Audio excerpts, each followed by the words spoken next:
بشارت دیتے سنیں. توجہ. اب اسی جنگ میں ایک رات ایک طبلہ بجانے والے نے طبلہ بجایا. اب میرا اب مجھ سے آپ نام نہ پوچھے, منبر سے توجہوں کا نام نہیں لیا جاتا. میں اشارہ کروں گا آپ پہنچ جائیں, اشارہ کر دوں 11 باپوں کا ایک لوٹا بیٹا بھائی تو پہنچ گئے, ان کو میرا سلام. بھائی اس نے طبلہ بجایا, کیا ہوا کا سارا شام کا لشکر ایک ساتھ میدان جنگ میں اتر آیا. توجہ, اب سنیے گا. اب جنگ میں ایک طرف ہے شیر خدا یعنی اللہ کا شیر علی, مگر اسی جنگ میں جہاں خدا کا شیر ہے علی, وہی علی کا بھی ایک شیر ہے. توجہ ملے گا. نہیں اتنی آسانی سے پہنچ جاؤ گے میری بات تو میں کلکتے سے کانپور کس لیے آیا ہوں. بھائی علی کا بھی ایک شیر ہے اور وہ علی کا بیٹا نہیں ہے, وہ علی کا ایسا شیر ہے کہ جس کا نام آج بھی جب ممبروں سے دیا جاتا ہے تو شامی اپنے قبروں کو کروٹیں بدلنے لگتے ہیں. پتا ہے اس شیر کا نام کیا ہے؟ اس شیر کا نام ہے مالک اشتر. اس شیر کا نام ہے مالک اشتر. مالک اشتر کی عظمت کیا ہے معلوم ہے آپ کو؟ مالک اشتر علی کا وہ نام ہے جسے اس کا مالک بھی مالک کہہ کے بلاتا ہے.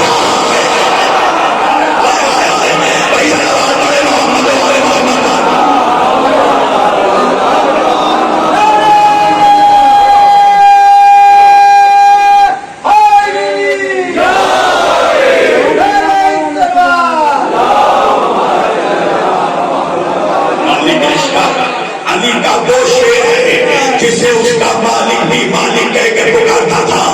تو بھائی جب توجہ نے طبلہ بجایا, توجہ کیجیے گا, طبلہ بجایا, سارا شام کا لشکر میدان میں اتر گیا. اچھا اب تک ہوتا یہ تھا کہ جب علی میدان میں اترتے تھے تو مالک اشتر نہیں اترتے تھے, اور جب مالک اشتر اترتے تھے تو علی نہیں اترتے تھے. مگر جب شام کا سارا لشکر ایک ساتھ پوری طاقت کے ساتھ میدان میں اترا تو علی نے مالک اشتر کو آواز دی, مالک آج تم بھی اٹھو گے, آج میں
معصوم کی تلوار میں یہ طاقت ہے کہ وہ 70 نسلوں کو دیکھ سکتی ہے.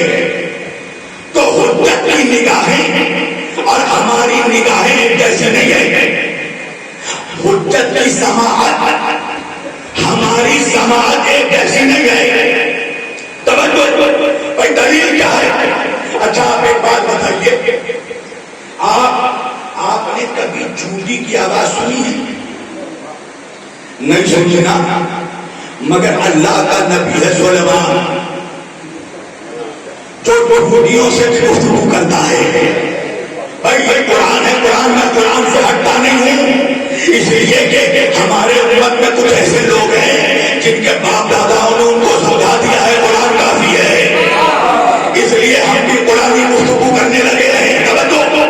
تو بھائی ہم چونٹی کی آواز نہیں سن سکتے. وجہ کیا ہے کہ ہمارے کانوں میں سننے کی ایک کیپیسٹی ہے, ایک صلاحیت ہے. نہ تو انسان 20 ڈیسیبل سے اوپر سن سکتا ہے, نہ تو 20 ڈیسیبل سے نیچے سن سکتا ہے. توجہ, مگر اللہ کا ایک نبی ہے سلیمان جو چونٹیوں کی گفتگو سنتا ہے. قرآن میں سورہ ہے سورہ نمل, یعنی چونٹیوں کا سنا. بھائی واقعہ کیا ہے؟ حضرت سلیمان علیہ السلام کا گزر چونٹیوں کی وادی سے ہوا. جب چونٹیوں کی وادی میں جناب سلمان لشکر لے کر پہنچے تو جو چونٹیوں کا سردار تھا اس نے اپنے چونٹیوں سے کہا کہ سب کے سب اپنے بلوں میں داخل ہو جاؤ, کہیں ایسا نہ ہو کہ سلمان کے لشکر کے گھوڑے ہمیں اپنے صبح سے گزر دے. جناب سلیمان نے جب چونٹی کی آواز سنی, ایک مرتبہ چونٹی کے سردار کو اپنے قریب بلایا. سلیمان نے چونٹی کے سردار کو اپنے ہاتھوں پر بلایا, اپنے ہاتھوں پر اٹھایا اور اٹھا کر کہنے لگا بہت ذہین معلوم ہوتا ہے, عقل مند معلوم ہوتا ہے, یہ کہتا ہے کہ سلمان کا لشکر ہمیں گزر نہ دے. میں تجھ سے ایک سوال کرتا ہوں, جواب دے. چونٹی کے سردار نے کہا پوچھئے, کہا یہ بتا کہ تو افضل ہے یا میں افضل ہوں. توجہ کیجیے گا, تو بلند ہے یا میں بلند ہوں. تو چونٹی کے سردار نے کہا کہ یا نبی اللہ اس وقت تو میں بلند ہوں. سلیمان نے کہا وہ کیسے؟ کہا آپ کس پہ سوار ہیں؟ کہا میں گھوڑے پر سوار ہوں. کہا میں کس پر سوار ہوں؟ کہا میرے ہاتھوں پر سوار ہے. چونٹیوں کے سردار نے کہا فیصلہ آپ کیجیے, وہ زیادہ بلند ہے جو گھوڑے پر بلند یا وہ زیادہ بلند جو نبی کے ہاتھوں پر بلند آیا ہے. ارے چونٹی کو سمجھ میں آ گیا, مولوی کے سمجھ میں نہیں آیا کہ جو نبی کے ہاتھوں پر بلند ہوتا ہے اس کا مقابلہ کسی سے نہیں ہوتا. تو جو سلیمان کے ہاتھوں میں بلند ہو وہ اتنا افضل ہے تو جو محمد کے ہاتھوں میں بلند ہو.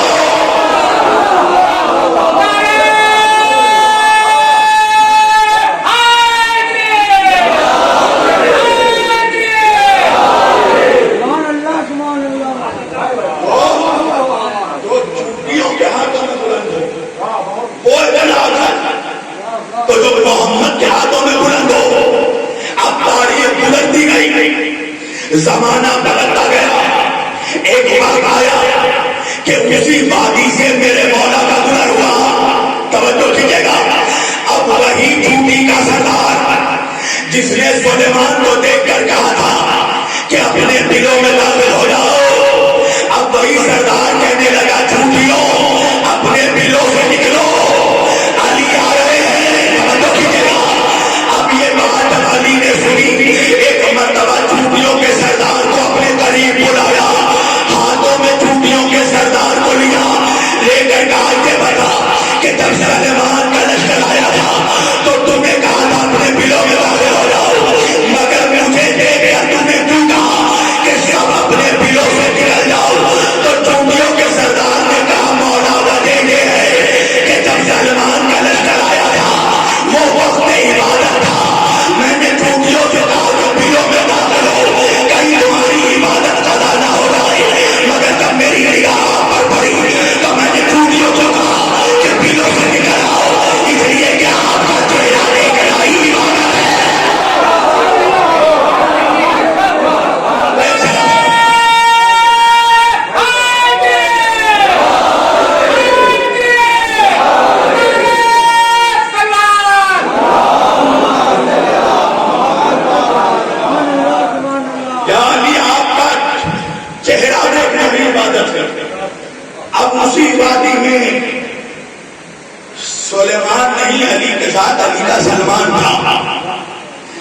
سلمان نے دیکھا چوٹیوں کا لشکر چلا رہا ہے تو جناب سلمان نے کہا ہم نے پروردگار کی جو ان چوٹیوں کی تعداد جانتا ہے. مولا علی نے یہ جملہ سنا تھا سلمان مسلمان کہے تو اچھا لگتا ہے, سلمان یہ جملہ نہ کہے کیا مطلب مولا کا چوٹیوں کی تعداد تو میں بھی جانتا ہوں اور میں یہ بھی جانتا ہوں کہ ان میں سے نر کتنے ہیں مادہ کتنے ہیں. اب جیسے ہی علی نے کہا چوٹیاں دو قطاروں میں تقسیم ہو رہی ہیں, سلمان نے کہا یا علی یہ چوٹیاں کیا کر رہی ہیں؟ علی نے کہا کہ دعویٰ میں نے دیا ہے دلیل یہ دے رہی ہے.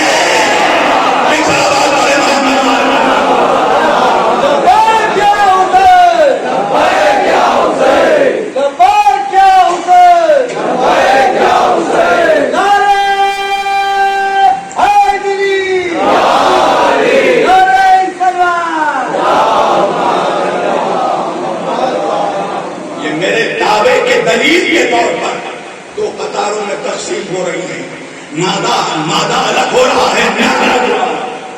تو ان کی سماعت ہماری سماعت ایک جیسے نہیں ہے. معصوم کا ہاتھ ہمارا ہاتھ ایک جیسا نہیں ہے. اب اس زمانے میں اس کو سمجھانا مشکل نہیں ہے. بھائی ابھی کووڈ کا زمانہ گیا نا بھائی. کووڈ بھی اکیلی مصیبت ہے. پہلا ویو جا چکا ہے, دوسرا ویو آ چکا ہے اور تیسرا ویو آنے والا ہے. اللہ جانے کہاں ہے. پہلا ویو آ چکا ہے, دوسرا ویو آ چکا ہے, تیسرا ویو آنے والا ہے اور جب تک یہ تین منحوس نہیں جائیں گے کووڈ ختم نہیں ہوگا.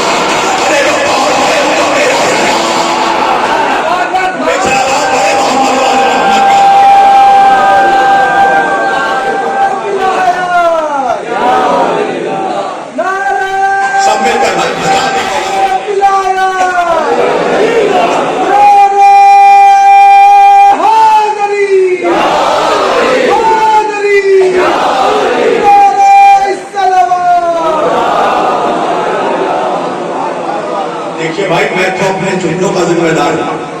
ایمن بھائی بھی مسکرا رہے ہیں, اس کا ذمہ دار میں نہیں ہوں. ایک صلوات پڑھے سب مل کے محمد وسلم. اچھا, نبی کا ہاتھ, نبی کا لمس ہمارا لمس ایک جیسا نہیں, نبی کا چھونا ہمارا چھونا ایک جیسا نہیں.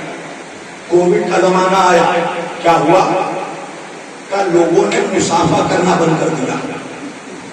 اچھا, کووڈ کے زمانے میں بھی سب سے زیادہ ہم مولوی حضرات ہی پھنسے.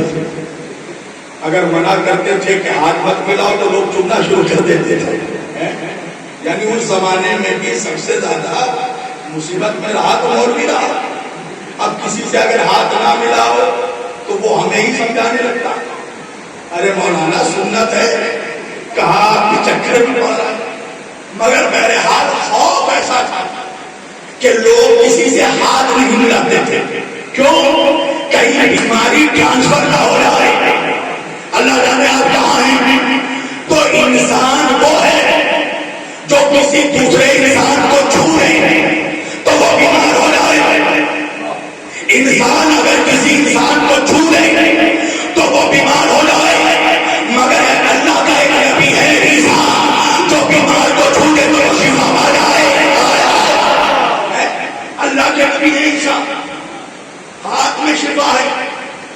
کوڑی کو چھو دیا تو بیمار ہو گیا, شفا پا گیا.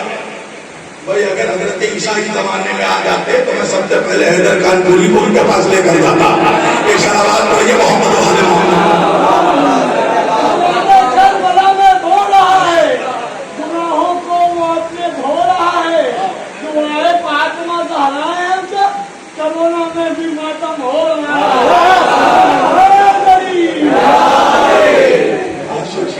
دیوانے کا یہ آیا ہے کہ اچھے اچھے اس سے مقابلہ نہیں کر سکتے. اللہ جانے آپ کہاں بیٹھے ہیں. تو بھائی انسان کا ہاتھ وہ ہے کہ کسی کو چھوٹے تو بیمار ہو رہا ہے. نبی کا ہاتھ وہ ہے, معصوم کا ہاتھ وہ ہے کہ بیمار کو چھو دے تو شفا پا جائے، کوڑیوں کو چھوا شفا پا گیا، نابینا کو چھوا تو بینائی واپس آ گئی۔ توجہ، ایک واقعہ ہے کہ ایک مرتبہ حضرت عیسیٰ علیہ السلام کے پاس ایک بیمار شخص کو لایا گیا تاکہ حضرت عیسیٰ اس کو چھو دیں اور وہ شفا پا جائے، مگر روایت کے جملے ہیں کہ جب اسے حضرت عیسیٰ کے سامنے لایا گیا، حضرت عیسیٰ نے اپنے ہاتھ سے اس کے جسم کو مس کیا، حضرت عیسیٰ نے اس کو چھوا مگر اس کو شفا نہیں ملی۔ حضرت عیسیٰ پریشان ہو گئے، ایک مرتبہ مصلی بٹھایا، ہاتھ اٹھا کر دعا کی، پروردگار دعا قبول نہیں کی، شفا واپس لے لی، یا نبوت تو سلب کر لیا۔ اللہ نے کہا عیسیٰ کیا ہو گیا؟ کہا پروردگار تم نے مجھے معجزہ دیا ہے کہ میں کسی بیمار کو چھو دوں تو وہ شفا پا جاتا ہے، تو جب فلاں شخص کو میں نے چھوا تو وہ شفا یاب کیوں نہیں ہوا؟ تو آواز آئی، وجہ یہ ہے عیسیٰ کہ تم پوری کائنات کے نبی نہیں ہو، تم فقط بنی اسرائیل کے نبی ہو، تم فقط اپنی قوم کے نبی ہو، تو تمہارا معجزہ تمہارے قوم میں تو چل سکتا ہے، غیر قوم میں نہیں چل سکتا۔ اللہ نے مجمع کہا ہے تمہارا معجزہ تمہارے قوم میں چلے گا، غیر قوم میں نہیں چلے گا۔ توجہ کیجیے گا، ارے یہ عیسیٰ ہے جو اپنے قوم سے باہر کسی بیمار کو شفا نہیں دے سکتے، یا جملہ بدل کر کہہ دوں یہ مریم کا بیٹا ہے جو اپنے قوم سے باہر کسی کو شفا نہیں دے سکتا، اور یہ پیارا کا بیٹا ہے جو ڈھونڈے میں رہے تو فرشتوں کو شفا دے دے۔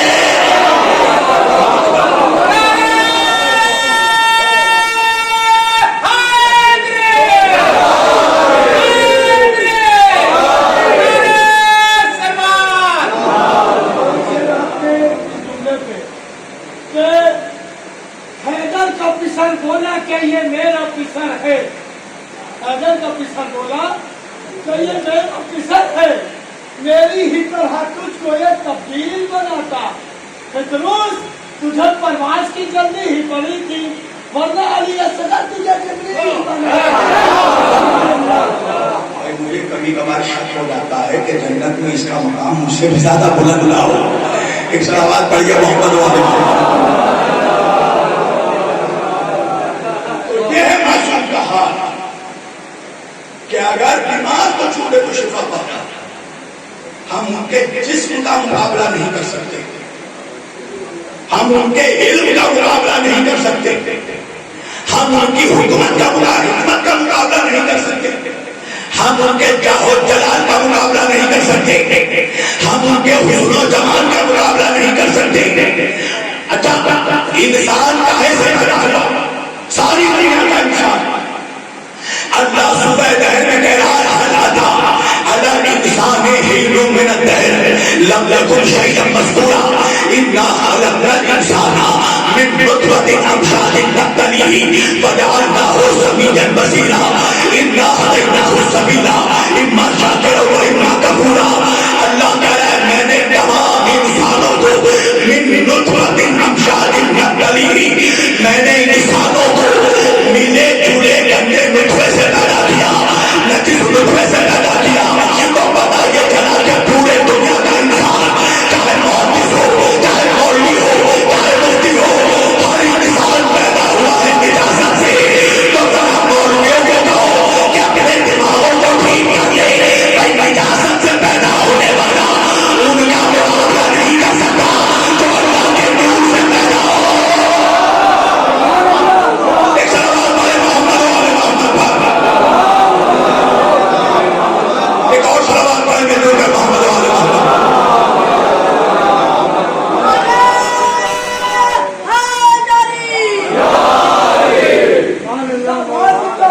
کہاں خلقت نجاست اور کہاں وہ نور الہی جس کی پاکیزگی کیا کوئی سرحد نہیں ہے۔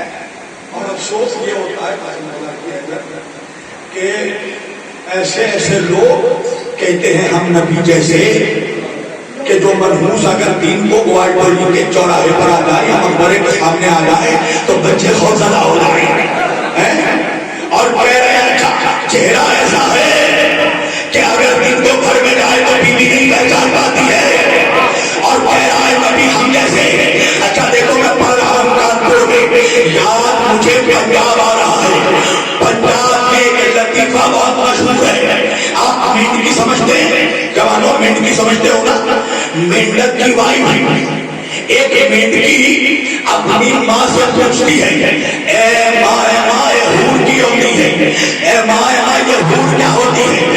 تو مینڈکی کی ماں نے جواب دیا لوگاتی شخص میرے ہی تیرے، حور کا چہرہ میرے ہی تیرے جیسا ہے، ذرا غور سے دیکھو کانپور کے نوجوان کتنے حیرت سے میرے چہرے کو دیکھ رہے ہیں، ارے مولانا کہاں وہ زمین کی مینڈکی، کہاں وہ جنت کی حور، ارے کہاں پر شکل ملا، کہاں نبی کا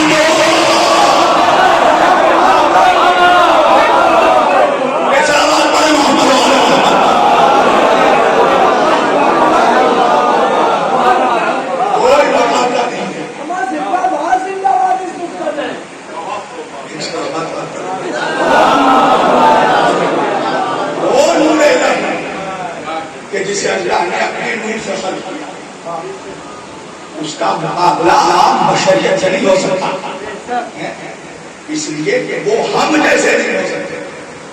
اللہ نے کہا میں نے سمیٹ دیا، اللہ نے ان کو ہدایت دینے کے لیے بھیجا اور ہمیں ہدایت لینے کے لیے بھیجا۔ اللہ کہہ رہا ہے هو الذی بعث فی الامیین، وہ خدا وہ ہے، اللہ وہ ہے جس نے تو امیین میں ایک رسول کو بھیجا۔ اچھا غور سے دیکھیے کہ اللہ نے رسول کا تعارف نہیں کروایا ہے اس آیت میں، اللہ اپنا تعارف کروا رہا ہے۔ نہیں پہنچا میرا مجمع؟ اللہ یہ نہیں کہہ رہا ہے کہ رسول وہ ہے جسے اللہ نے بھیجا، اللہ یہ کہہ رہا ہے کہ اللہ وہ ہے جس نے رسول کو بھیجا، یعنی اللہ اپنی تعریف کے لیے محمد کو وسیلہ بنا رہا ہے۔ تو مولوی مثال سے بتا، جب اللہ اپنی تعریف کے لیے محمد کو وسیلہ بنائے تو شرک نہیں ہوتا، اور ہم اپنی دعاؤں کے لیے محمد کو وسیلہ بنائے تو مولوی ہم پر فتوے لگا دیتا ہے، اللہ وسیلہ قرار دے رہا ہے۔ هو الذی بعث فی الامیین، اللہ ناز کر رہا ہے کہ وہ خدا وہ ہے جس نے ایسا رسول بھیجا، جس نے ایسا رسول بھیجا۔ کیسا رسول؟ وہ رسول جو آنے کے بعد بت پرستوں سے کہنے لگا بت پرستی حرام، سودخاروں سے کہنے لگا سود حرام، شراب پینے والوں سے کہا شراب حرام، اور صرف شراب نہیں، نبی بھول کر ان کے بتوں کو برا بنا دیتے تھے۔ نبی کہتے تھے یہ تمہارے لنگڑے بت، یہ للے بت، یہ اپاہج بت، یہ اندھے بت، اور جب نبی کہتے تھے تو کسی عرب میں اتنی ہمت نہیں ہوتی تھی کہ محمد تم نے ہمارے خداؤں میں عنایت دلوا دیا تو ہم تمہارے خدا میں بھی ایک عیب گنا دیں۔ کسی عرب میں ہمت نہیں ہوئی، اس لیے کہ وہ عرب جانتے تھے کہ جس اللہ کا محمد بنا ہے اس محمد کا اللہ کے بنا ہوگا۔ اس بات بڑے محمد والے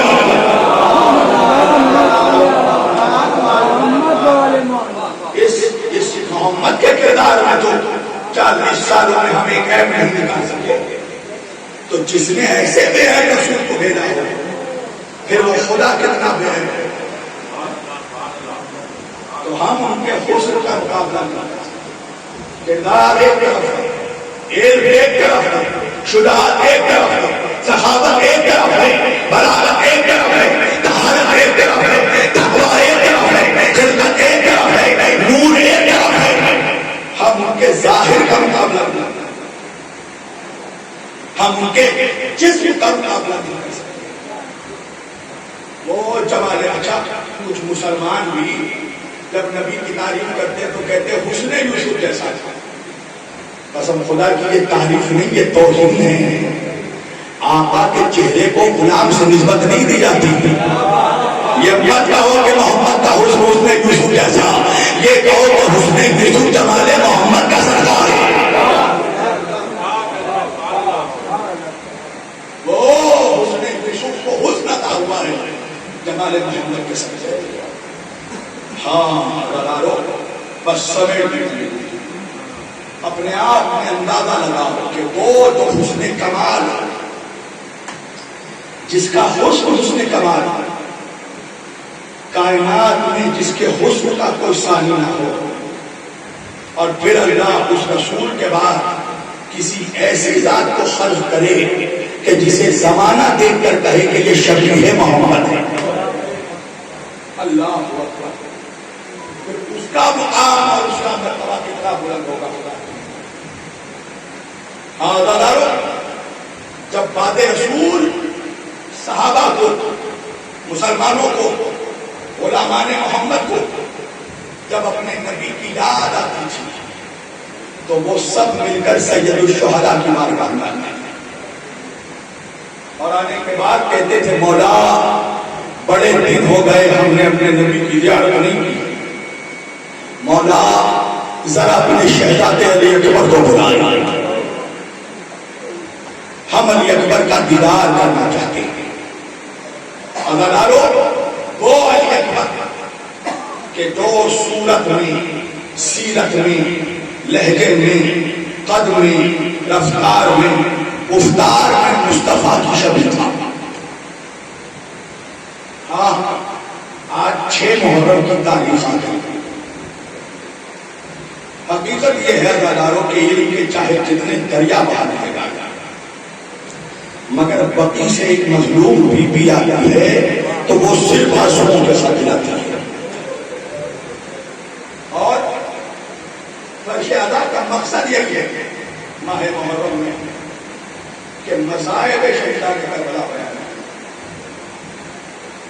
فضائل تو اس لیے بیان کیے جاتے ہیں تاکہ طبیعتیں بیلنس میں رہیں، اس لیے کہ ان کی مصیبتیں وہ مصیبتیں ہیں کہ نفوس انسانی میں اتنی طاقت نہیں ہے کہ وہ مصیبت سن کر برداشت کر سکے، بشرط ہے کہ دل مومن کا ہو اور دل انسان کا. پتھر پڑ جائے ان کی مصیبت سن کر. میں جب امام رضا علیہ السلام کی لائبریری میں گیا تھا تو مجھے وہاں کے لائبریرین سے بتایا کہ ابھی سینکڑوں کی تعداد میں مصائب کی وہ کتابیں جو امام رضا کی لائبریری میں موجود ہیں اب تک اس کا ترجمہ نہیں ہو پایا. یعنی کہ وہ مصائب جو ہم سنتے ہیں جسے سن کر بحال ہو جاتے ہیں وہ تو ایک ذرہ ہے. اللہ جانے مصیبتوں کے کتنے انبار ہیں جو کتاب کے اوراقوں میں، تاریخ کے اوراق میں محفوظ ہیں، مگر وہ ہم تک آج تک پہنچ نہیں سکا. میں نے ہمیشہ کہا کہ کربلا کسی حادثے کا نام نہیں ہے، کربلا ایک پری پلانڈ سازش کا نام ہے. 6 محرم کی تاریخ ہے. اللہ آپ کی اولادوں کو سلامت رکھے، پروردگار آپ کے جوانوں کو سلامت رکھے. حسین کا کڑیا جوان ہوتا ہے جس کا چہرہ حسین کے نانا کے جیسا ہے. ایک شخص ایک مرتبہ مولا حسین کے پاس آیا اور آ کر کہنے لگا مولا میں نے سنا ہے کہ جب آپ کے بچپن کا عالم تھا آپ کے نانا کے دربار میں ایک راہب اولاد مانگنے آیا تھا. مولا اس کی کوئی اولاد نہیں تھی اور نبی نے کہا تھا کہ تیری نسبت میں اولاد نہیں ہے. مولا آپ نے اس کو 7 اولاد عطا کیے تھے، آپ نے اس کے لیے دعا فرمائی تھی، اللہ نے اس کو 7 بیٹے عطا کیے. مولا نے کہا تو نے صحیح سنا ہے بھائی. آنے والا کہنے لگا مولا میری بھی کوئی اولاد نہیں ہے، مولا کئی سال ہو چکے ہیں شادی کیے ہوئے مگر میری کوئی اولاد نہیں ہے. مولا نے کہا مجھ سے کیا چاہتا ہے؟ کہا مولا آپ اللہ سے میرے لیے دعا فرما دیں کہ اللہ مجھے ایک بیٹا عطا کرے. عزادارو حسین نے ہاتھوں کو بلند کیا، پروردگار تجھے میرے نانا کا واسطہ، پروردگار اس سائل کو بیٹا عطا فرما. حسین نے دعا کر دی، دعا کر کے کہا جا بھائی خدا تجھے جان سا بیٹا عطا کرے گا.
مسجد پر حسین نے اکبر کو روکا.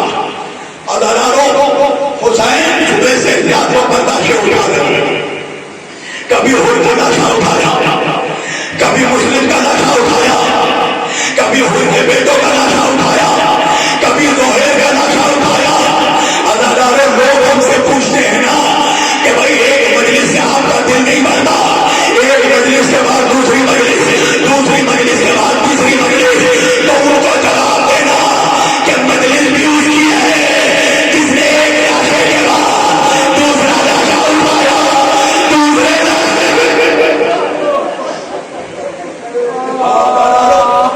جس نے اکہتر لاشیں اٹھائے. اداروں آج میں مصائب میں کمی نہیں کروں گا, اس لیے کہ مجھے زینب کے سامنے شرمندہ نہیں ہونا. اجرکم من اللہ. اداروں وہ وقت بھی آیا جب لاشوں پر لاشیں لاتے گئے. ایک وقت وہ بھی آیا جب حسین لاش لے کر نہیں بلکہ دو بازو لے کر.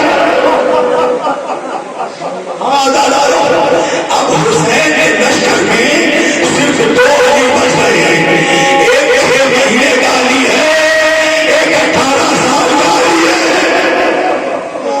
شہزادہ علی اکبر حسین کے پاس آئے, آ کے کہنے لگے بابا اب تو لشکر میں کوئی نہیں بچا. بابا اب تو مجھے جانے کی اجازت دو. حسین نے کہا اکبر تو بیٹا تو میرا ہے,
کو کوئی غم نہ دے سوائے ہمیں سید الشہداء کے۔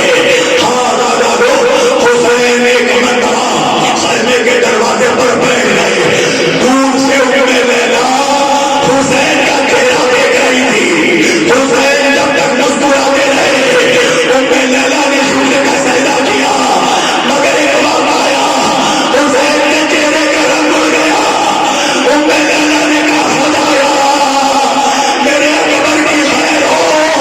حسین نے کہا لیلا تیرے اکبر کے مقابلے ایک اور بڑا پہلوان آیا ہے، اللہ سے اکبر کی سلامتی دو بار۔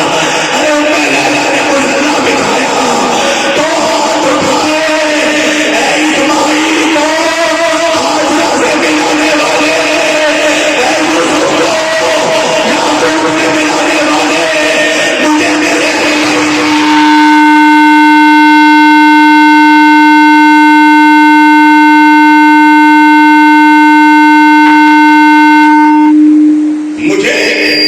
مجھے میرے اکبر کو ملانے سے۔ ہاں بازاروں سنو گے، ایک مرتبہ اکبر جنگ فتح کر کے آئے، ام لیلا کے قریب حسین کے پاس آئے، آ کے کہنے لگے بابا کیسی جنگ کی بابا؟ حسین نے کہا بیٹا اکبر تم نے تو اپنے دادا تم نے تو مولا علی کی یاد دلا دی۔ ایک مرتبہ اکبر کہنے لگے بابا اگر ایک بوند پانی کا مل جاتا بابا تو آپ کا بیٹا کافی تھا لشکر آدھا کے لیے۔ حسین نے کہا بیٹا پانی تو نہیں ہے، اپنی زبان بیٹے کے دہن میں ڈالی۔ اکبر نے منہ ہٹایا، حسین نے کہا بابا کیا ہو گیا؟ حسین نے کہا اکبر کیا ہو گیا؟ کہا بابا آپ کی زبان تو مجھ سے زیادہ سوکھی ہے۔ بابا آپ کے زبان میں تو کانٹے پڑے ہوئے ہیں۔ حسین نے کہا بیٹا اکبر پینے کو پانی نہیں ہے، جاؤ اب جنت میں تمہیں میرے نانا کوثر سے سیراب کریں گے۔ ہاں دادارو اکبر نے ایک مرتبہ میدان میں حملہ کیا، وہ وقت بھی آیا جو برچی کا پھل سینے میں لگا۔ اکبر ایک مرتبہ زین سے زمین پر گرے، حسین کو آواز دی۔ حمید کہتا ہے حسین اتنی تیزی سے دوڑے کہ ایک مرتبہ زمین پر گرے، پھر اٹھے، پھر گرے، پھر اٹھے، پھر گرے، 70 مرتبہ اٹھے، 70 مرتبہ گرے۔ حمید کہتا ہے اب جب حسین اٹھ نہ سکے تو جس طرح ایک بچہ گھٹنیوں چلتا ہے، ارے حسین حسین گھٹنیوں چل کر اکبر کے قریب پہنچے۔ ایک مرتبہ بس میں نے مسائل تمام کر دیے، ایک مرتبہ اکبر کا سر لیا، اپنے زانوں پر رکھا، کہا